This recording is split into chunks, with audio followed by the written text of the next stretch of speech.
Hello everyone, कैसे हो? चलो देखो, आज हमारा टॉपिक है पदभेद। क्या है हमारा टॉपिक? पदभेद, जिसको हम समझेंगे। ठीक है, तो ध्यान दीजिएगा। देखो, अर्थ ध्वनि समझना इस चीज को। अर्थ, ध्वनि, उत्पत्ति और व्युत्पत्ति और रूप परिवर्तन के अकॉर्डिंग जो भी होता है वाक्य में प्रयोग, उन शब्दों को भेद माने जाते हैं। क्या माने जाते हैं? उनको भेद माने जाते हैं। और एक कॉमन भाषा में आपको समझाऊं, पद के सार्थक, पद के सार्थक ध्वनि को क्या कहते हैं? हम पदभेद कहते हैं। ये हम इजी भाषा में समझ सकते हैं। पद के सार्थक यानी शब्द कैसे होने चाहिए? सार्थक, जिसका कोई अर्थ निकल रहा हो, जिसका कोई अर्थ निकल रहा हो, जिसका कोई अर्थ निकल रहा हो, उसको क्या बोलते हैं? हम पदभेद बोलते हैं। ठीक है, आगे देखिए। समझना इस चीज को।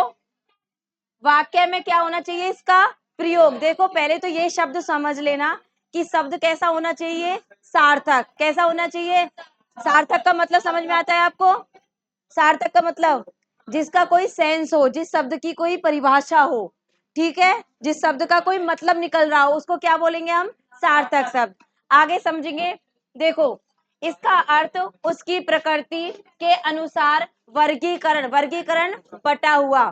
ध्यान दीजिए, वर्गीकरण का क्या मतलब होता है? बटा हुआ। और भाषा विज्ञान में रूप ध्वनि तथा पद ध्वनि के अंतर्गत शब्द या पद का विवेचन किया जाता है। क्या किया जाता है? विवेचन, यानी बांटा जाता है। आगे देखिए, इस कारण पद भेद को हम 5 प्रकार के होते हैं। कितने प्रकार के होते हैं? अब देखो, क्वेश्चन पूछा जाए पद भेद कितने प्रकार के होते हैं, तो क्या आंसर आएगा? 5। कौन कौन से होते हैं? ध्यान दीजिए, कौन कौन से होते हैं देखेंगे। अर्थ के आधार पर। अब सेकंड है रचना, रचना उत्पत्ति के आधार पर। ठीक है, थर्ड है उत्पत्ति के आधार पर, सॉरी, ध्वनि के आधार पर।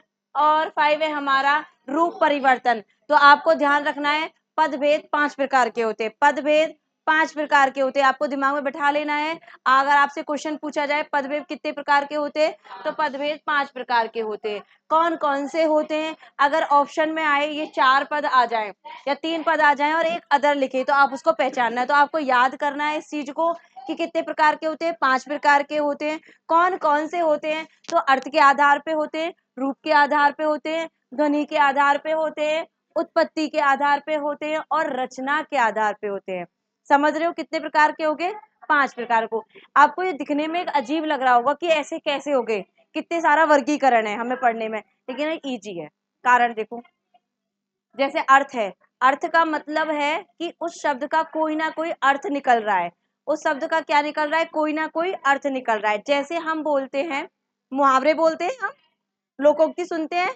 तो जब हम मुहावरे और लोकोक्ति बोलते हैं तो उनका कोई ना कोई मतलब होता है। ठीक है, वो अर्थ के आधार पे हुआ कि नहीं हुआ बेटा? बेटा, क्योंकि हमने अर्थ बोला, हमने मुहावरे को बोला, मुहावरे का क्या निकल गया? अर्थ निकल गया। तो किस आधार पे बन गया बेटा? वो अर्थ के आधार पर, जिसका वाक्य का कोई अर्थ निकल रहा हो। मुहावरे और लोकोक्ति बहुत इजी भाषा में हम समझ जाते हैं। हम किसी पे कमेंट करते तो मुहावरे में डाल देते ना कोई बातों को, तो उसका अर्थ निकलता है। तो अर्थ को क्या बोलते हैं हम? अर्थ के आधार पर। ये हो गया। सेकंड शर्त है इसकी रचना। रचना किस प्रकार हुई है, उसकी किस प्रकार की उत्पत्ति हुई है शब्द की। शब्द की कोई ना कोई तो उत्पत्ति हुई होगी। जैसे पेड़ को कहने से पेड़ बन गया, कि पहले किसी ने तो बोला होगा, उसको बोला होगा। हम हाथ पैर बोलते हैं अपना, तो ये पहले से चले आ रहे शब्द है कि हमने इसका उपनाम किया है अपने हाथ का? नहीं किया ना। तो ये एक रूढ़ शब्द है, यानी जो चले आ रहे हैं। हाथ को हाथी बोलेंगे या कुछ और बोलेंगे, पर्यायवाची तो इसके अनेक है, लेकिन हाथ तो हाथी है ना। नाक को नाक कहने से नाक का शब्द हमें रचना समझ में आ रही है। ये हमारी बॉडी के पार्ट में हम कोई भी चीज बोले या वस्तु को बोले तो वो चलित आ रही है। रचना तो हुई है उसकी, कहीं ना कहीं उत्पत्ति हुई है। क्या हुई है? उत्पत्ति हुई है। क्या हुई है उसकी? आगे देखो, उत्पत्ति यानी उसको पैदा, यानी कहीं ना कहीं उस शब्द को पहले बोला गया है, कहीं ना कहीं उस शब्द को पहले बोला गया है। आगे आता है ध्वनि के आधार पर। ध्वनि का मतलब तो आपको समझ में आ रहा है, साउंड, आवाज जिसको बोलते हैं। जैसे पढ़ते हुए अगर मैं किसी चीज में, जैसे वर्णमाला पढ़ते हैं हम साउंड में, जैसे ए बोला या बड़ा आ बोला, ई और ई बोली, साउंड का फर्क आ रहा है। अगर मैं सेम शब्द बोलूं कैसे शब्द हों, कैसे बने हुए हैं, तो उसका साउंड एक आएगा। अगर उसको मैं चेंज कर दूं, क्या मैं कोई और वर्ण मिला दूं तो साउंड बदल जाएगा, बदलेगा ना। तो उसका मतलब क्या हुआ, ध्वनि के आधार पे भी कोई ना कोई शब्द की रचना होती है। जैसे हम कोई गीत गाते हैं, ठीक, गीत गाने पर हमारी लय होती है। जैसे गीत का पहला अंतरा जो होता है सेम वो बार बार रिपीट होता है ना, और बीच में भाव कोई दूसरे आते हैं। हमने बहुत गीत सुने, कोई भी गीत लेके हम गा सकते हैं। तो पहला जो अंतरा, जैसे आपकी कोई बहुत अच्छा गीत आपको पसंद है, कोई सॉन्ग पसंद है, तो आप कभी भी सोचना कि पहली जो लाइन होगी सेकंड में भी वो लाइन मिलेगी, एंड में भी वो लाइन मिलेगी। तो ध्वनि का मिलना, ध्वनि की समानता, वो किस आधार पे हो गई, ध्वनि के आधार पर। तो कहीं ना कहीं मिल रहा है ना वो। नेक्स्ट है हमारा रूप के आधार पर, किस प्रकार का रूप, यानी किस प्रकार का। सबके अलग अलग रंग रूप होते हैं, सब है ये इंसानों के। शब्दों में भी रंग रूप होते हैं, सबकी बनावट अलग होती है, सबके कारण अलग होते हैं। जैसे हम तत्सम पढ़ते हैं, तद्भव पढ़ते हैं, देशज पढ़ते हैं और विदेशज शब्द पढ़ते हैं ना। पढ़ तो हम सब शब्द को रहे हैं, लेकिन उनकी साउंड अलग है। जैसे मैं एकदम शुद्ध बोलूं, मान लो कि परिकाष्ठा प्रसिद्ध, तो कैसा टिपिकल वर्ड लग रहा है कि प्रसिद्धि हमने कैसे बोला। अगर उसी चीज को हम बोले ये तो बहुत ज्यादा फेमस है, हमारा लैंग्वेज चेंज हो गया। फिर हम गाँव की तरह बोल रहे हैं, अरे बड़ा महान है, बोला हमने गाँव की, तो लैंग्वेज चेंज हो गई। रूप परिवर्तन हो रहा है ना शब्द का, मतलब तो एक ही है, मतलब एक ही है, लेकिन उसका रूप परिवर्तन हो गया। क्या हो गया, उसका रूप परिवर्तन हो गया। रूप का मतलब समझ में आया। उसी वाक्य को हम अनेक तरीके से बोल दिए। जैसे तत्सम शब्द में शुद्ध संस्कृत के शब्द हिंदी में बोले जाते हैं, तद्भव शब्द में जो हम नॉर्मल भाषा बोलते हैं वो शब्द बोले जाते हैं, विदेशी शब्द आपको समझ में आते हैं जिसमें आधा हिंदी का भी और आधा इंग्लिश का वर्ड जो जुड़ा हुआ होता है, जुड़ा होता है ना। ऐसे ही शब्द मिलते हैं, उनका क्या हो जाता है, रूप परिवर्तन हो जाता है। आगे ये पांचों नाम आपको याद हो जाने चाहिए। ठीक है, आपसे पूछा जाए कि पद भेद कितने प्रकार का होता है, तो आपके पास सीधा एकदम से आंसर आना चाहिए, 5 प्रकार का होता है। कौन कौन से होता है, तो आपको याद होना चाहिए, वो पांचों के नाम आपको याद होने चाहिए। ठीक है, आगे आपको अब आगे समझते हैं। देखो, अब है अर्थ के आधार पर। किसके आधार पर, अर्थ के आधार पर। देखो, अर्थ की दृष्टि से शब्द 2 प्रकार के होते हैं, अभी आपको समझाया, सार्थक और निरर्थक। सार्थक शब्द वो होता है जिसका कोई ना कोई मतलब या कोई ना कोई सिद्धांत उसका निकल रहा है। निरर्थक व्यर्थ शब्द, निरर्थक जिसका कोई अर्थ नहीं है। जैसे मैंने बोला, जैसे आप घर पे बैठे हम तो कॉमन शब्द यूज करते हैं सब लोग, कोई ज्यादा स्टाइलिश बोल रहा है वो उसका अलग है, देख कॉमन शब्द सब यूज करते हैं। जैसे खाना पाना, खाना, चाय पानी, दाल रोटी, जोड़ते हैं ना शब्दों को, शब्द जोड़े हमने। तो एक का शब्द चाय का मतलब तो चाय समझ में आ रहा है, चाय वाय, वाय का क्या है, निरर्थक शब्द है, लेकिन उसके साथ में आ गया, आता है नहीं, यहाँ वहां कहाँ, ऐसे हम शब्दों को जोड़ देते हैं। तो एक शब्द का तो अर्थ होता है और एक शब्द हम ऐसे ही जोड़ देते हैं। खाना वाना खा के जाना, ऐसे बोल देते हैं, अरे भाई खाना वाना खा के जाना, तो खाना तो हमें पता है, वाना क्या है भाई, लेकिन फिर भी बोलते हैं या, वही तो मैं कह रही हूँ, निरर्थक शब्द है, उसका कोई सेंस नहीं है। सही है गौरव, आपने सही है, सही बात है, मैं यही समझा रही थी। खाना हमें समझ में आया, वाना क्या है, कुछ भी नहीं है। वो हम निरर्थक शब्द का यूज कर लेते हैं सेंटेंस के अकॉर्डिंग, क्योंकि वो हमारे फ्लो में आ रहा है। खा, वो पी के जाना तो शब्द भी आ जाएगा, तो दोनों सार्थक हो गए। जहां पे सार्थक ना हो उसको बोलते हैं निरर्थक, मुझे ये समझाना है। जहां पे शब्द का अर्थ ना हो, जैसे वाना का कोई अर्थ नहीं है, जाइए वो है अपना निरर्थक अर्थ। आगे देखिए, अब देखिए वाक्य प्रयोग। वाक्य प्रयोग की दृष्टि से सार्थक शब्द का पद में महत्वपूर्ण होते हैं, क्योंकि उसका कोई ना कोई अर्थ है, इसलिए वो महत्वपूर्ण है। आगे देखिए, क्योंकि ये भाषा के प्राण है और व्याकरण में इन्हीं की विवेचन यानी वर्णन किया गया है। जिन शब्दों को सार्थक अर्थ होता है, जिनका कोई ना कोई मतलब होता है, उसी का व्याकरण में महत्व है। आगे देखो, ये कितने प्रकार के होते हैं, 3 प्रकार के, ये भी आपको याद कर रहे हैं। जैसे पद कितने प्रकार के, 5 प्रकार के। अब इसमें लिखिए अर्थ के प्रकार कितने हैं, 3 है, वाचक, लक्षक और व्यंजक। ठीक है, अब क्या क्या होते हैं वो समझेंगे। अगर आपसे पूछा जाए अर्थ के अकॉर्डिंग पद कितने प्रकार के होते हैं, तो 3 प्रकार। और सिर्फ ये पूछा जाए पद के कितने भेद होते तो वो 5 आएगा। कंफ्यूज मत होना, पद के भेद 5, अर्थ के आधार पर 3, अर्थ के आधार पर 3, वो तो सार्थक शब्द है, ठीक है। अर्थ के आधार पर लिखा हुआ है 3 प्रकार के, है ना बेटा, सब जगह अलग अलग शब्द है ना, इस पे ध्यान रखना है। अर्थ के आधार पर वाचक पहला शब्द अपना, लोक व्यवहार सामान्य, व्याकरण कोश आदि के आधार पर मुख्य अर्थ के लिए जो प्रयुक्त होने वाले पद होते हैं उन्हें वाचक शब्द कहते हैं, वाचक पद कहते हैं। नेक्स्ट है लक्षक, विशिष्ट अर्थ के अतिरिक्त उससे संबंधित अर्थ प्रकट करने वाले शब्द को लक्षक कहते हैं। जैसे आपको समझाने के लिए मैं बता सकती हूँ इनका अर्थ क्या है। वाचक का होता है वाच्यार्थ, लक्षणा, अभिधा, व्यंजना। शब्द सुने कभी? नहीं सुने तो अब सुन लो। इन तीनों के एक अलग अर्थ निकलते हैं जो आपको समझाने के लिए मैं बता दे रही हूँ, ठीक है। जैसे वाचक शब्द आता है अभिधा के अंतर्गत, अभिधा हमारी शब्द शक्ति है। आप नेक्स्ट क्लास में जाओगे तो ये शब्द शक्ति आपको पढ़नी पड़ेगी। ये व्याकरण का एक टॉपिक है जिसके अंतर्गत आते 3 शब्द शक्ति। पहली शब्द शक्ति होती है अभिधा शब्द शक्ति, सेकंड शब्द शक्ति होती है लक्षणा शब्द शक्ति, लक्षक लिखा हुआ है, थर्ड होती है व्यंजक लिखा हुआ है व्यंजना शब्द शक्ति। ये 3 वहां से आए हुए हैं। कहाँ से आए हुए हैं? ये शब्द शक्ति के अंतर्गत आए हुए हैं, जो आपके टॉपिक में नहीं है लेकिन आपके सिर्फ शब्द हैं, तो इसलिए आपको 3 शब्द दिए गए हैं, ठीक है। तो व्यंजना, व्याचक, लक्षक और व्यंजक, ठीक है। आगे देखिए प्रसिद्ध अर्थ, यानी इसमें ज्यादातर मुहावरे आते हैं। प्रसिद्ध अर्थ के अतिरिक्त इसमें संबंधित अन्य अर्थ, अन्य अर्थ मुहावरे का ही तो निकलता है। अपना तीसरा है व्यंजक शब्द। देखिए इसमें व्यंजक, जब किसी पद से वाच्यार्थ या लक्षार्थ, क्या होना चाहिए? वाच्यार्थ या लक्षार्थ, अभी बताए ना अभिधा और व्यंजना वाला लक्षणा, वही कॉन्सेप्ट है। भिन्न कोई अन्य अर्थ हो या व्यंग का रूप हो, ठीक है, वहां व्यक्त होता है तो उस पद को व्यंजक कहते हैं। आपको इसमें से 3 पॉइंट ज्यादा याद करने आपके अकॉर्डिंग, जो आपके टॉपिक में कि अर्थ के आधार पर 3 भेद होते हैं, वाचक, लक्षक और व्यंजक, ये आपके याद करने के लिए, ठीक है। अगला देखिए विशेष, इसमें वाचक पद से प्रकट अर्थ को वाच्यार्थ या मुख्यार्थ में, लक्षक पद से लक्षित अर्थ को लक्षार्थ तथा व्यंजक पद से अर्थ को व्यंग्यार्थ कहते हैं। इन तीनों के अर्थों का बोध क्रमशः अभिधा, लक्षणा, व्यंजना शब्द शक्ति से होता है, जो आपके टॉपिक में नहीं है। ये 11th 12th में है आपके, लेकिन ये शब्द वहीं से आए हुए हैं। इन तीनों का मेन सिद्धांत यहाँ से है कि इन शब्द शक्तियों के आधार पर ये 3 शब्द बने हुए हैं। पहला वाचक, याद रखना, लक्षक और व्यंजक, ये किन शब्द शक्तियों से बने हुए हैं? अभिधा, लक्षणा, व्यंजना, इन 3 शब्द शक्तियों से ये अर्थ बने हुए हैं। आ गया? अभिधा का मतलब होता है सहज रूप से जानना।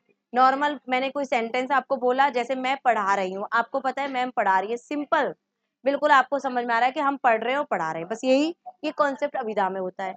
लक्षण में वो होता है जिसमें मैं मुहावरों का प्रयोग ज्यादा करती हूँ, जिसमें मैं क्या करूंगी, आपको मुहावरे ज्यादा बोलूंगी, ठीक है। किसी चीज को लेके आपको मुहावरे बोलूंगी, वो किस में आएगा? लक्षण, क्योंकि लक्षण प्रकट हो रहे हैं। जैसे मैं किसी व्यक्ति को ये बोल दूं, ये तो शेर है, मुहावरा नहीं है लेकिन वाक्य तो है। शेर, क्या व्यक्ति शेर हो सकता है? नहीं हो सकता, लेकिन व्यक्ति में शेर जैसे गुण हो सकते हैं। व्यक्ति में क्या हो सकते हैं? शेर जैसे गुण हो सकते हैं। जैसे किसी को कह दूं मैं कि ये लड़की तो निरी गाय है, गाय का मतलब क्या है? वो गाय नहीं है, वो सरल है। वो कैसी है? सीधी है। गाय सीधी के रूप में आता है, गाय हम सब समझते हैं इन चीजों को। ऐसे ही कोई भी जानवर का नाम हम किसी उपनाम में जोड़ दे तो वो कहाँ आ जाएगा? लक्षण। क्या हो रहे हैं? उसके लक्षण प्रकट हो रहे हैं, ठीक है। जैसे किसी चीज को कोई बोले बड़ा होशियार बनता है, हमें से डायलॉग मारते रहते हैं, अरे बड़ा होशियार है, तो हमने कमेंट पास किया इतना होशियार है क्या वो? नहीं, हमने डायलॉग मारा उसको। या फिर मैं सीधा मुहावरा बोल दूं, तो वो कहाँ जाएगा बेटा? लक्षणा में, याद रखना। और व्यंजना क्या होती है? सुनो, व्यंजना वो होती है कि मैंने कोई वाक्य बोला, उसका अलग ही अर्थ आ रहा है। जैसे मैंने बोला अरे 4 बज गए, ऐसे मैंने अगर बोला तो 4 अगर हमारे स्कूल का टाइम है तो हमारा क्या हो गया? उससे सिद्धांत क्या है? छुट्टी का टाइम हो गया शायद। जैसे 1:45 पे हमारी छुट्टी होती है तो मैं एकदम से अचानक से अरे 1:45 हो गए, तो आपको कहने की जरूरत नहीं पड़ेगी, आप बैग बंद कर लोगे, आप समझ गए उसका अर्थ। समझे या नहीं समझे? तो उसका मतलब अन्य हम समझ गए। जैसे मैंने बोला अरे रात होने वाली है, तो रात होने का मतलब अगर मैं बाहर हूं तो मेरा कहने का क्या मतलब कि जल्दी मुझे घर जाना है, कि रात होने वाली है। इसका अलग अर्थ भी आया ना। कहीं हम देर से बैठे हैं अपने दोस्तों में, तो हम क्या, अरे यार बहुत देर हो गई, चलना चाहिए, तो कहने का मतलब ये थोड़ी बोल रहे हैं कि हमें कहाँ जाना है, हमें पता है हमें निश्चित कहाँ जाना है। तो उसका अलग अर्थ आना। वो कहाँ जाता है बेटा? व्यंजना में, जो आपको नेक्स्ट क्लास में पढ़ना है। ये तीनों शब्द कहाँ से आए? शब्द शक्ति से। याद रखना किससे आए? शब्द शक्ति से।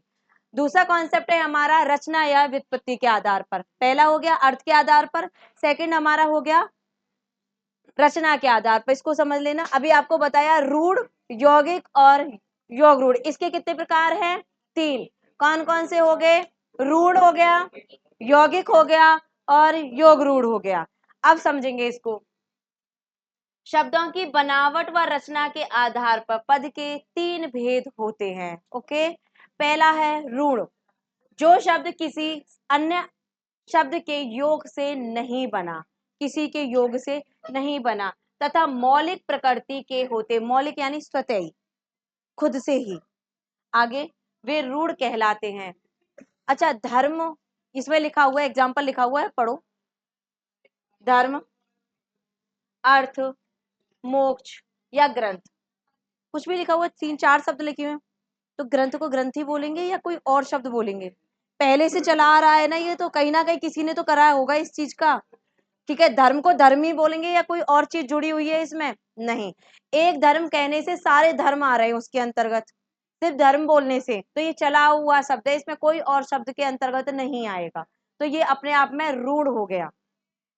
ठीक है, अब इसमें आता है यौगिक। यौगिक होता है मिला हुआ। आप साइंस भी पढ़ते हो, यौगिक वौगिक सब समझते भी होंगे, तो उसमें मिला हुआ शब्द को ही तो यौगिक क्रिया ही कहते होंगे। आगे देखिए, जो शब्द 2 या 2 से अधिक, 2 या 2 से अधिक शब्दांशों अथवा शब्दों के योग से बनते हैं, वे यौगिक कहलाते हैं। क्या कहलाते हैं? वो यौगिक कहलाते हैं। जैसे हमने पढ़ा दशानन, दश आनन, दस आनन, दस आनन जिसके जैसे रावण हो गया। अगला हो गया विद्यालय, विद्या प्लस आलय, जा रहे हैं हम, तो वहां पे क्या हो गया? विद्यालय। विद्यालय कब बनेगा? आप मुझे विद्यालय कैसे बताओगे? अगर मैं सीधे सीधे पूछूं विद्यालय का अर्थ बताओ, अब बताओ। जहां पर हम क्या करने जा रहे हैं? पढ़ने जा रहे हैं। ठीक है, और पहली बात तो ये समझो, अगर मैंने कोई बिल्डिंग बनाई, बना दी, बिल्डिंग खड़ी है और उसमें मैंने विद्यालय भी लिख दिया है, वो सार्थक है? नहीं। कब तक सार्थक नहीं है? जब तक उसमें विद्यार्थी और टीचर ना हो। विद्यालय कब सार्थक होगा बेटा? जब उसमें विद्यार्थी और टीचर होंगे, या फिर बिल्डिंग सार्थक है कि ये तो बिल्डिंग है विद्यालय की, बस उसका सेंस नहीं है। कब होगा वो सार्थक? जब उसमें स्टूडेंट होंगे। या इमारत का सार्थकपन होगा? नहीं। विद्यालय में क्या करने आते हैं वो आपने सही बताया, हम विद्यालय में विद्या प्राप्त करने आएंगे, पढ़ने आएंगे। विद्यालय कब सार्थक होगा? जब उसमें स्टूडेंट भी होंगे और उसमें टीचर भी होंगे। या इमारत खुद ही पढ़ लेगी? नहीं ना। तो उसमें सार्थक शब्द क्या हुए? 2 अर्थ मिलना, यानी 2 अर्थों का सेंस होना, वो क्या हो गया हमारा? विद्यालय। आगे देखिए, अब यौगिक समझ में आया? यौगिक में 2 शब्द मिल रहे हैं, 2 या 2 से अधिक। ठीक है, अब योग रूढ़, इसमें भी 2 से 2 अधिक मिलेंगे, लेकिन एक शब्द रूढ़ रहेगा। वो देखो कैसे, जब 2 शब्दों से अधिक शब्दों के मेल से बना हो, किंतु साधारण अर्थ को छोड़कर, सिंपल जो अर्थ है उसको छोड़कर विशेष अर्थ को व्यक्त करता हो। क्या करता हो? विशेष अर्थ को व्यक्त करता हो, तो उसे योग रूढ़ शब्द कहते हैं। जैसे जलज, जलज किसका पर्याय है? मंडप का मतलब समझ रहे हो, घनश्याम का मतलब, और लंबोदर, चक्रधर, समझ रहे हो इसका? देखो, चक्र अपने आप में रूढ़ है कि नहीं है? क्योंकि चक्र तो चक्र है, चक्र में कुछ नहीं है। धर, धर का मतलब होता है धारण करने वाला। 2 आ गए शब्द, एक अर्थ रूढ़ है इसका। इसमें बताया स्पष्ट रूप से कि पहला शब्द या अंत के शब्द एक रूढ़ होगा। दूसरा लंबोदर, लंबो जिसका धड़ हमेशा लंबा रहा है, वो गणेश जी है कि कोई और भी है क्या? नहीं है।